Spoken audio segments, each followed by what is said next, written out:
malam sobat semuanya. Kita ketemu lagi di Hard Talk episode 22 ya.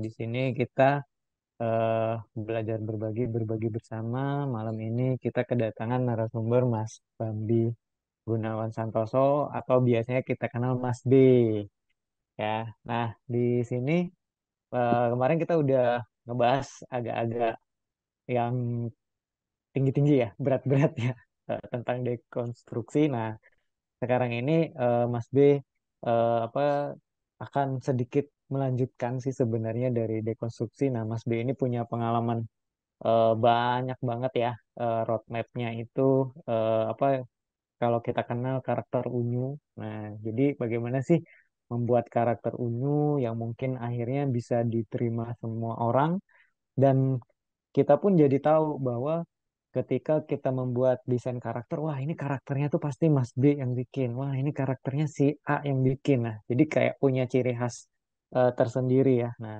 malam ini Mas Mas B aja ya panggilnya Mas Mas Bambi ya. Ya, Mas B akan menjelaskan, memberikan kita pembelajaran ilmu pengetahuan tentang teori praktek desain karakter. Nah, untuk sebelum kita mulai, seperti biasa kita Foto screenshot dulu. bareng dulu ya, buat data kita. Boleh, sobat-sobat, open cam terlebih dahulu. Ayo Ya, kita Mas, ada Mas screenshot. Dila, Mas Adit. Oh iya tuh, ada Mohon maaf, Mas. komputer ini nggak ada Eh, kameranya. Waduh, Siap Mas berarti Adit. harus bikin gambar. Nanti kita edit aja Mas Nanti Mas edit Adit ya. aja. Siap, siap. Oke, yang bisa open cam, kita open cam bareng dulu. Halo, Litesa.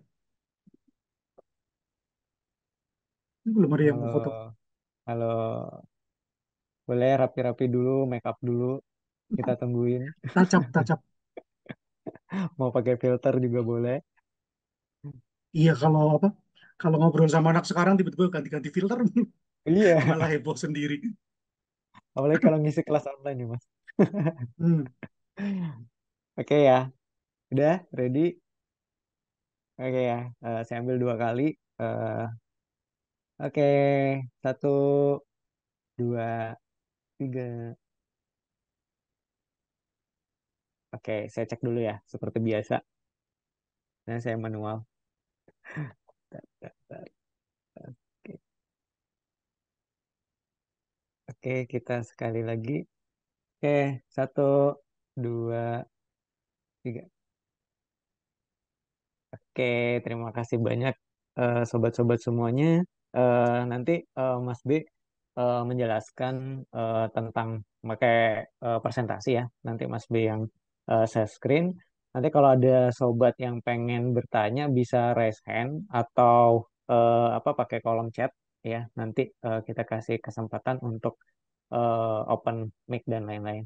Nah, nanti Mas B sendiri yang akan menjelaskan apa profilnya Mas B dan semuanya. Di sini kita nggak record ya. Jadi kalau ada sobat yang pengen record, record aja nanti kita allow. Jadi biar bisa sobat tonton di berikut-berikutnya ya. Oke, terima kasih banyak. Ini saya serahkan kepada Mas B. Silakan Mas B. Terima kasih. Share screen dulu berarti ya. Hmm. Iya Share Mas, screen, boleh share Mas. Mas. screen. Oke, halo, halo, hai, hai. Halo, halo, hai, hai. Oke, apakah kelihatan? Kelihatan Mas? Siap, siap. Ini langsung aja ya, Mas. Boleh, silakan Mas. Saya bikin full screen. Udah full screen ya? Udah aman. Lanjut. Oke, halo, selamat malam teman-teman semua. Salam animasi, annyeonghaseyo. Jonan Bambira gue ini Meto Imida. Apa? Apa lagi ya? Selamat malam semuanya. Senang banget kita malam ini bisa ngumpul, bisa ketemu lagi. Terima kasih juga buat Mas Hadi untuk Herd Talk malam ini.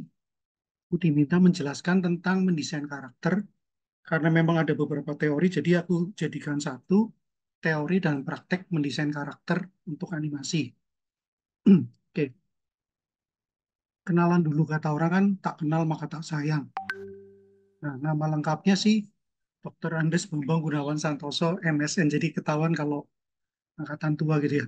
Karena yang sekarang kan sarjana ekonomi, sarjana komputer, kalau dulu masih Dr. Andes gitu ya. Oke, Ya, benar Mas. saya lulusan S2 dari IKJ. IKJ itu di Jakarta namanya Institut Kesenian Jakarta. Saya ngambil apa?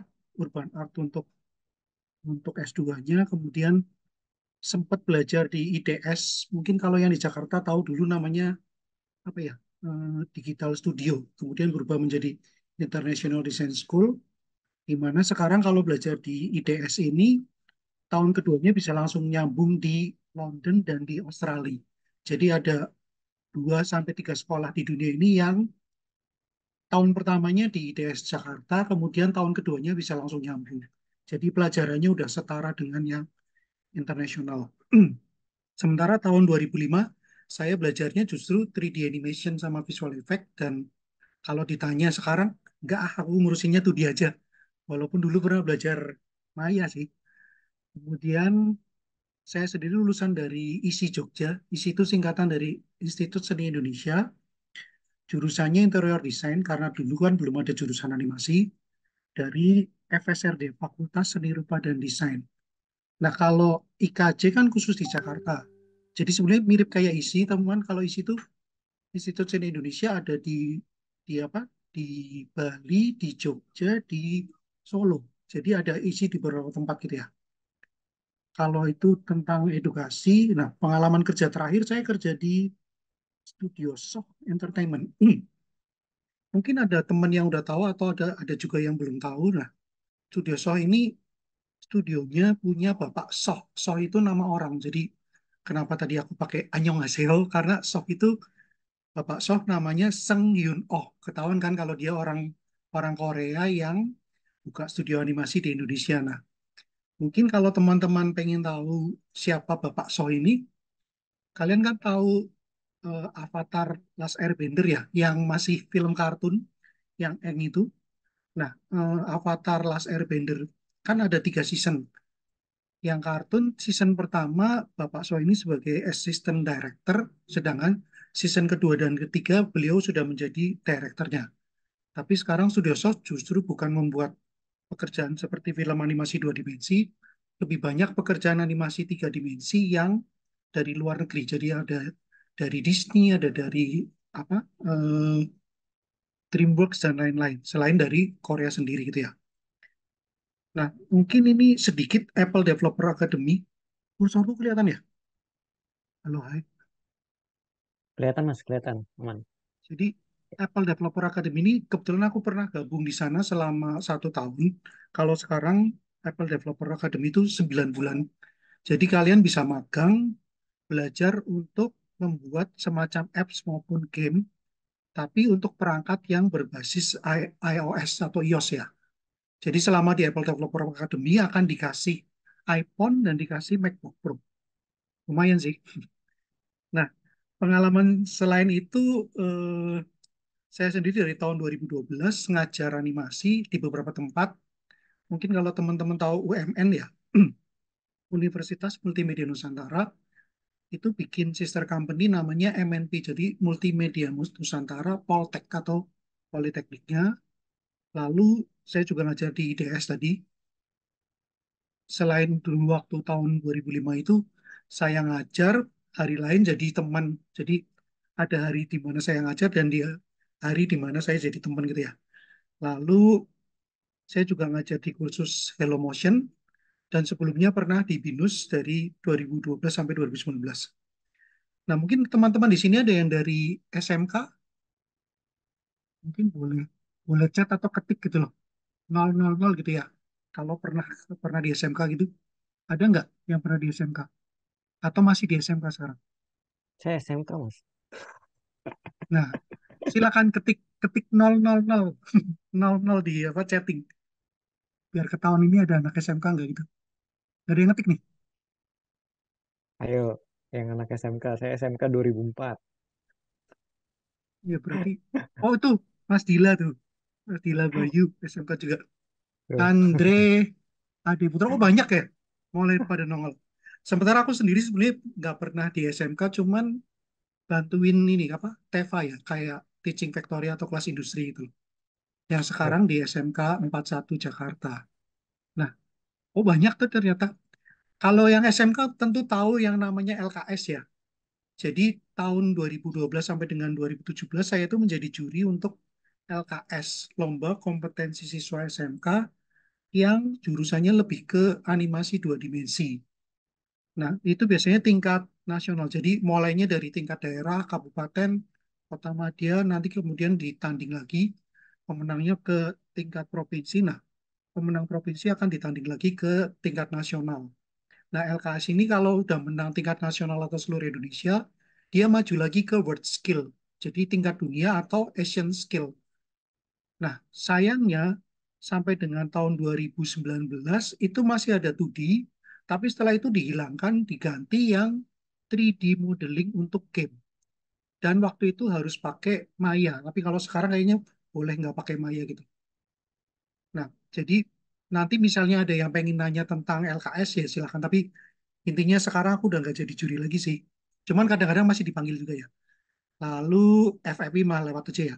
Nah, tadi kenapa pakai Annyeonghaseyo? Karena tahun 2008, oh ya namanya 3D Game Art ya sekarang, yang tadi untuk LKS. Kemudian tahun 2008 saya pernah dapat 6 bulan beasiswa dari Korea. Korea government-nya nama acaranya Culture Partnership Initiative selama 6 bulan. Kemudian aku magangnya di KOCA atau KOKA, Korea Creative Content Agency, di mana waktu itu pembimbingnya kayak dosen pembimbing untuk tugas akhir waktu saya di Korea adalah yang membuat Bernard Baer. Jadi namanya Mr. Kim Kang-dak dan saya sempat mengundang undang beliau untuk presentasi di Indonesia. Oke, sampai sini deh mau nanya nggak? Halo, halo, hai, hai. Atau bosan ya? Oke, sobat-sobat ada yang mau nanya dulu nggak? Kayaknya belum, Mas. Lanjut. Oke, begitulah orang Indonesia kalau ditanya. Nanti kalau udah bubar pada nanya, tapi pasti berikan kesempatan untuk bertanya ke dia yang mau nanya. Nah, bisa lanjut. Next. Nah, oke. Kita akan ngomongin Mas B dengan teman-teman. Ini kalau yang apa versi awal karakter Mas B-nya kayak gini ya. Kemudian dia punya eyang namanya Eyang Semar, kemudian punya teman cewek namanya Nimas. Lalu ada musuh bebuyutan ini Han-Han atau singkatan dari Hanoman karena waktu itu baru pulang dari Korea jadi dikasih nama Han-Han gitu ya. Tapi Han-Han ini sebenarnya bisa berubah menjadi gini, jadi superhero. Dan kemudian karena tadi apa si Mas B ini dari Tegal dan suka banget tahu aci. Tahu aci itu tahu yang ujungnya dikasih cireng. Jadi bentuknya segitiga, bawahnya ada cirengnya. Makanya aku bikin karakter tahu aci itu ini. Contohnya yang kuning itu tahunya, cirengnya jadi roknya. Jadi tahu aci yang cewek itu cirengnya jadi rok. Tahu aci yang cowok, cirengnya jadi rambut dibalik gitu ya tahunya. Karena ini ngomongin tahu-tahu-tahu, akhirnya ada tahu Sumedang, ada tahu bulat, ada tahu putih, dan seterusnya. Itu tentang karakter awal yang saya bikin. Tapi nanti yang mau saya jelaskan justru bukan karakter yang ini. Oke, kita masuk ya ke teorinya dulu. Nah, sebetulnya tahun 2013, setelah pulang dari Korea 2008, aku sempat bikin buku. Lumayan sih tiap tahun bikin buku, sampai dengan 5 buku dan kemudian berhenti. Nah, ini buku kedua yang saya buat judulnya Karakter Unyung Animasi. Jadi buat teman-teman misalnya ada bapak ibu pengajar dan lain-lain yang butuh referensi untuk muridnya pada saat membuat tugas akhir, beberapa buku yang saya buat bisa dijadikan acuan. Yang ini khusus terbitan dari BINUS, BINUS Publishing tahun 2014 atau 2015 ya. Nah, jadi untuk teori dari teks ke visual ini yang nanti saya ambil dari sini, kemudian ada personality atau sifat-sifat apa ya? Sifat inti manusia ada sebutannya personality plus. Kemudian ada tambahan golongan darah. Tentu saja manusia cuma ada 4 golongan darah ya. A, B, AB, dan O. Kemudian yang terakhir ada sifat ekstrim. Nah, kita mulai ya. Karena ini ngomongin dokumen, jadi sebetulnya saya bukan nemu, tapi ini benar-benar dapat dokumen dari teman yang waktu itu kuliah di Australia, kemudian kedatangan dosen tamu dari Walt Disney. Nah, dokumennya itu yang saya jadikan di dalam buku ini. Jadi sebetulnya dokumen ini bukan aku ngarang, tapi ini benar-benar yang diberikan oleh dosen tamu yang dari Disney Animation. Jadi sebetulnya kalau kita membuat karakter itu ada daftarnya dulu. Untuk pre-production itu ada dokumennya dulu, ada artnya dan seterusnya. Nah, dokumen itu misalnya lebih ngomongin target analisanya tuh mau pasarnya siapa, pesannya apa, tipenya apa, mau drama, komedi dan seterusnya, terus sinopsisnya, cerita singkat dan seterusnya. Intinya menunjukkan bahwa karakter ini punya cerita dan di dalam cerita sebagai apa, termasuk nanti profilnya, breakdownnya, mau fashionnya, mau properti, mau environment dan seterusnya, tapi berupa tulisan, jadi masuknya ke dalam cerita. Nah, berikutnya baru kita ngomongin yang berupa art atau lebih ke karakter nih, apa karakter desainnya, posenya. Ini yang biasanya kita bikin langsung ini ya. Padahal sebetulnya ada dokumen dulu baru masuk ke sini gitu. Nah, setelah art nanti ada lagi yang namanya basic statistik. Sebenarnya sih kayak kayak kita bikin data statistik pada umumnya. Jadi karakter kita harus punya nama, usia, kebangsaan, sosial ekonomi, kemudian apa pekerjaan, kalau perlu salary-nya, terus apa misalnya saudara kandungnya, saudara tiri, saudara-saudara yang lain, terus apa dan seterusnya dan seterusnya. Intinya basic statistik terhadap si karakter tersebut. Kemudian ada yang lebih sifatnya fisik ya. Jadi karakter itu tingginya berapa, beratnya berapa, dia itu race-nya dari mana, misalnya dari Asia Afrikan, terus apa, warna matanya apa, warna rambutnya, pakai kacamata atau enggak, warna kulit, bentuk tubuh, dan seterusnya. Pokoknya untuk hubungannya yang melibatkan fisik karakter tersebut. Kemudian ada urusan mental, intelektual, atau personality, itu lebih latar belakang pendidikan dia tuh apa, apakah dia punya gangguan jiwa gitu loh, atau orangnya gimana-gimana, terus dia sendiri pernah bekerja atau sekolah atau pernah berguru pada siapa, terus kemudian kira-kira dalam cerita itu dia pengen punya apa dan seterusnya dan seterusnya. Nah, lalu juga ada tentang emosional karakteristik. Jadi lebih kepada misalnya si karakter ini si emosinya bagaimana sih? Di mana kekuatan dia, di mana kekurangannya, apakah dia introvert atau ekstrovert atau apa? Kalau pas dia marah gimana sih? Kalau pas dia sedih gimana sih? Kalau dia ngadepin konflik gimana sih? Nah, sebenarnya beberapa sifat ini memang umum terjadi dan biasanya sebelum kita bikin karakter atau bikin cerita, itu semua dipenuhin dulu, jadi dipenuhin dulu seperti kita akan menyiapkan sebuah novel gitu ya. Lalu ada juga urusan spiritual, misalnya dia tuh punya agama nggak sih atau apa ber, ke apa misalnya dia memang memang punya spiritual belief kemana, punya kepercayaan khusus atau dan seterusnya dan seterusnya. Terus gimana karakter ini di dalam sebuah cerita? Misalnya dia itu cuman karakter utama atau karakter pembantu doang, supporting, atau karakter numpang lewat, atau dia juga sebagai superhero-nya atau sebagai musuhnya dan seterusnya. Jadi lumayan banyak ya. Nah, kalau tadi ini tentang apa? Dari dokumennya, dari art, basic statistik, fisik, intelektual, emosional, spiritual, dan hubungannya dengan karakter ini di dalam cerita, kita lanjut ke personality. Personality itu sebenarnya seperti kalian tahu semua ini film SpongeBob ya.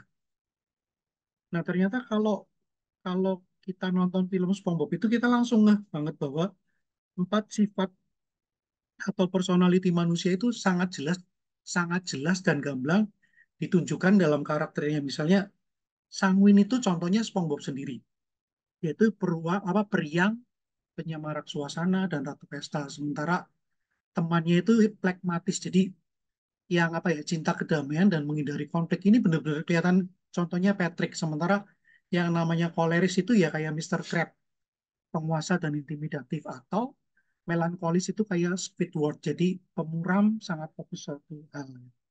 Nah, sebetulnya sifat manusia nggak harus sanguin banget, melankolis banget, bisa juga misalnya sanguinnya 70%, kemudian ada sedikit melankolisnya. Atau misalnya flekmatis tapi juga koleris gitu. Jadi sebenarnya sifatnya bisa bisa digabungkan yang apa? Yang nyambung maupun yang sedikit berseberangan biasa bisa. Cuman kadarnya nggak semuanya sama 50-50 gitu ya. Ini personality. Kemudian ada lagi tadi golongan darah. Nah, golongan darah di dunia ini hanya ada empat. A, B, O, dan AB. Jadi sebetulnya O ini golongan darah kosong, sementara AB itu gabungan menjadi AB. Jadi O. Itu Mas Adit raise hand. Boleh Mas Ah, kalau mau nanya dulu? oh sorry, kalau Hmm. golongan darah kan kadang-kadang suka ada yang negatif, positif gitu. Itu ngaruh Nah, nggak sih? nah, Nah, sorry aku potong di situ aja. Nanti asik, jelasinnya asik, asik. belakang aja nggak apa-apa. Justru mau nyambung langsung. Oh mau Bagus sih. nyambung. Siap. Oke. Mantap, Thank you mantap. Mas, Master. Sip, sip. Jadi sebetulnya gini, terima kasih banyak juga buat Mas Adit. Apa awalnya itu memang zaman dulu kala O itu bisa terima semua, sedangkan AB bisa memberi kebalik ya. O menerima, AB memberi. Jadi yang A bisa ngasih ke O, B bisa ngasih ke O, tapi AB-nya itu yang kebalikannya. Nah, tapi sekarang nggak bisa. Jadi karena dunia makin berkembang, golongan darah A cuman ke golongan darah A lagi dan O dan seterusnya. Sedangkan seperti yang tadi Mas Adit bilang, A sendiri sekarang ada resus positif dan resus negatif. Nah, yang dimaksud berarti kalau dia golongan darah A resus positif, harus transfusinya kepada yang positif lagi. Demikian juga yang negatif. Nah, itu pada perkembangannya. Makanya Pak, lumayan apa ya, ternyata golongan darah aja bisa macam-macam dan sebetulnya dengan golongan darah kita jadi langsung tahu sebetulnya sifat karakteristik karakter kita gimana sih gitu. Sedangkan kalau di Jepang itu, kalau kita mau masuk ke perusahaan, biasanya ditanyain golongan darahnya apa gitu. Karena sebetulnya dengan lihat golongan darah, ada beberapa golongan darah yang benar-benar bisa jadi pemimpin, ada golongan darah yang memang lebih kepada bawahannya atau yang ngikutin pekerjaannya gitu.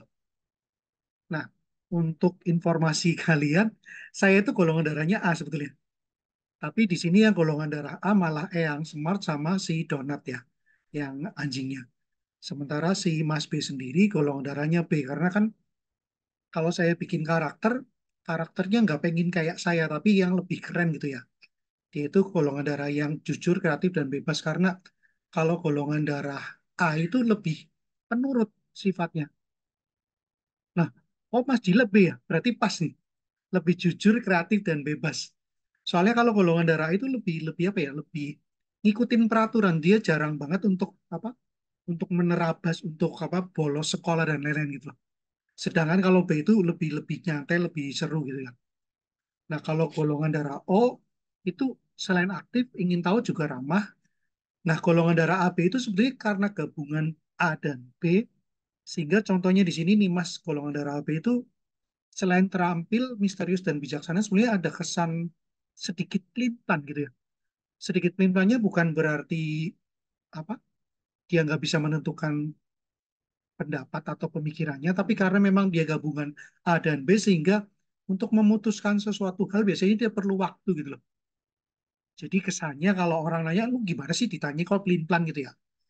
Nah itu kira-kira golongan darah dan ini saya ambil dari buku karangan Pak Dong Sun. Jadi ada orang Korea yang bikin apa blood type yang karakternya cuman warna biru dan pink. Yang biru mukanya ada tulisan A, B gitu ya.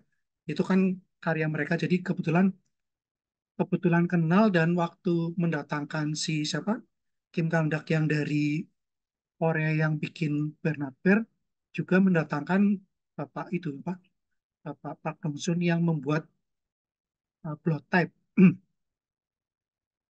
Bisa dibilang mirip sama saya yang golongan darah B. Ya syukurlah kalau mirip. Berarti minimal kayak tadi ya. Mungkin golongan darah B tapi nggak B 100%. Misalnya ada pengaruhnya sedikit-sedikit juga nggak apa-apa. Cuman dengan kita tahu golongan darah atau kita memberikan karakter kita golongan darah, kita mulai si karakter ini punya punya apa? Punya personality dan sifat yang bagaimana. Nah, setelah tadi ada apa? Ada tadi sebelumnya apa? Yang personality, kemudian golongan darah. Sekarang kita lihat ke sifat ekstrim. Nah, Sebenarnya kalau ngomong sifat ekstrim, ini tuh saya dapatkan dari teman dosen waktu masih ngajar di BINUS, dan beliaunya ikut acara, eh, ikut webinar, bukan webinar, ikut seminar dari Pixar di di Singapura, dan bayarnya lumayan mahal.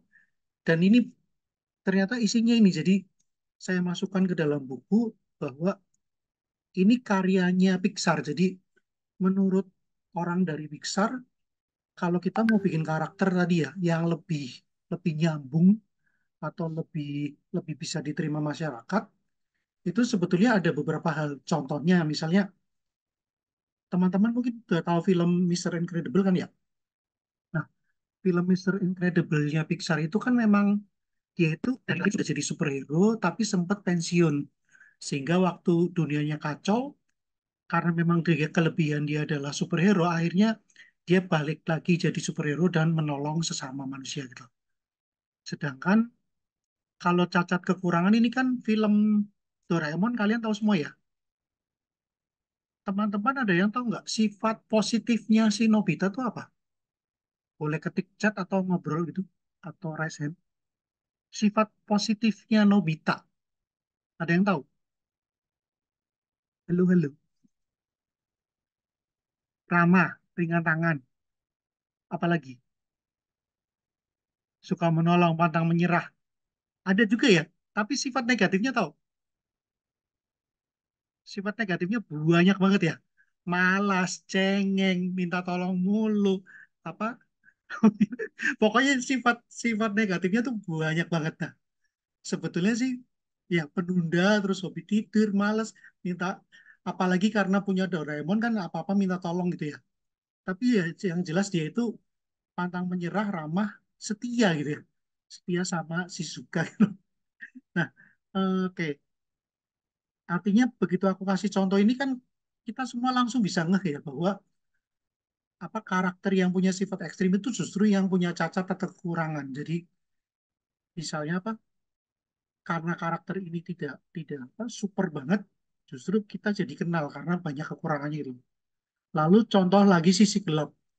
Kalau kalian pernah nonton film Lilo and Stitch, mungkin ini film pertama atau satu-satunya film Disney yang keluarganya berantakan, broken home gitu. Sementara film Disney sampai dengan sebelum ada Lilo and Stitch, semuanya punya orang tua, punya apa?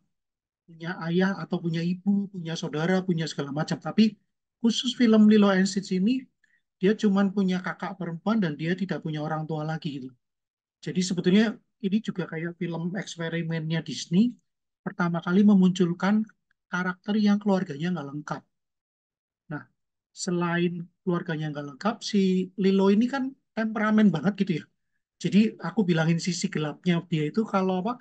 Kalau udah marah bisa ngerusak, bisa dan lain-lain. Ketemu sama Stitch, Stitch yang sifatnya juga negatif gitu. Jadi rupanya dua sifat negatif kalau dijadiin satu kan jadi positif gitu ya. Nah, selain kelebihan, cacat kekurangan, sisi gelap, ada yang pernah nonton Ratatouille? Ratatouille yang tikus itu ya.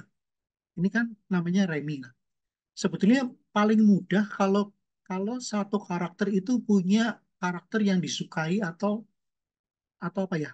Atau idola atau panutan gitu ya. Jadi kita semua tahu kalau si siapa si Remy ini ngefans berat sama si Chef Gusto. Jadi semuanya jadi masuk akal pada saat dia bisa masak karena ternyata karena dia ngefans berat, dia nonton sering nonton acaranya Chef Gusto, tahu cara memasak, nyobain dan lain-lain, sehingga apapun yang dilakukan penonton apa nyadar gitu loh. Oh iya, iya, iya banget, karena kan dia suka banget sama Chef Gusto, makanya dia bisa gini-gini gini. Jadi beberapa hal ini sebetulnya agak-agak aneh ya, ekstrim, cuman kalau ini nyampe ke penonton, penonton bisa langsung ngeh bahwa secara logika nyambung gitu. Lalu ini ada contoh yang fobia atau fear atau ketakutan. Kalau kita melihat film Frozen, si Elsa itu kan sebetulnya punya punya kemampuan sihir yang maha dahsyat gitu ya. Cuman dia itu sangat takut mengeluarkan kemampuan sihirnya gara-gara waktu kecil kan pernah pernah melukai adiknya sehingga mau mampus gitu ya. Walaupun di akhir cerita kan sebetulnya anaknya juga udah mati tapi akhirnya dihidupkan lagi sama si si Princess Elsa ini sendiri kan. Jadi sebetulnya